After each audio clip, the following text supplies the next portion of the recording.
Du bois, de l'acier et de la pierre naturelle, voilà les principaux matériaux de construction du centre commercial de Blois-Vineuil à vocation écologique.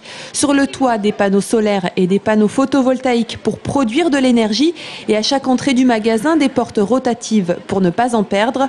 Autre aspect de cette construction, son intégration au territoire. Vous avez vu qu'il y avait beaucoup de parements-pierre et ces parements-pierre, c'est très typique de Vineuil, puisqu'il y avait sur ce site des anciens murs de clôture, et ces murs de clôture étaient faits avec les matériaux que vous avez sur les sas. C'est des pierres qui ont été entièrement démontées, les murs ont été entièrement démontés et remontés pour refaire tous les plaquages. Nous avons fait tous les travaux de plateforme, de terrassement, ce qu'on appelle en déblai-remblai zéro, c'est-à-dire que tout ce qu'on a pu extraire, on l'a remployé sur place. Donc on n'est pas allé chercher les matériaux sur des carrières à 25, 30 ou 40 km, tout a été fait in situ. Dans ce centre commercial, le client trie bien sûr ses déchets. Il utilise des urinoirs sans eau qui permettent l'économie de 100 000 litres par an et marche sur du carrelage lavé à l'eau de pluie, puisqu'ici c'est une citerne qui récupère les eaux pluviales et qui alimente les laveuses.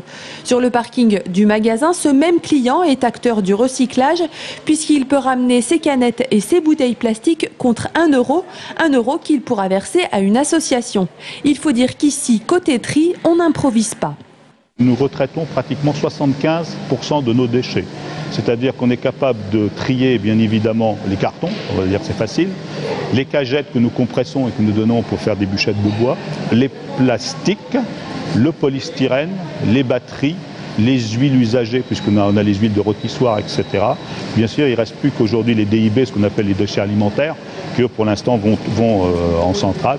Et on espère trouver un jour une filière pour vendre ça, pour faire de la biomasse.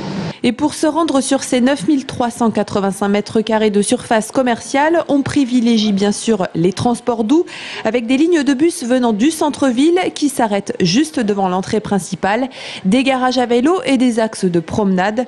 Coût total de l'investissement de ce centre commercial à vocation écologique, 55 millions d'euros.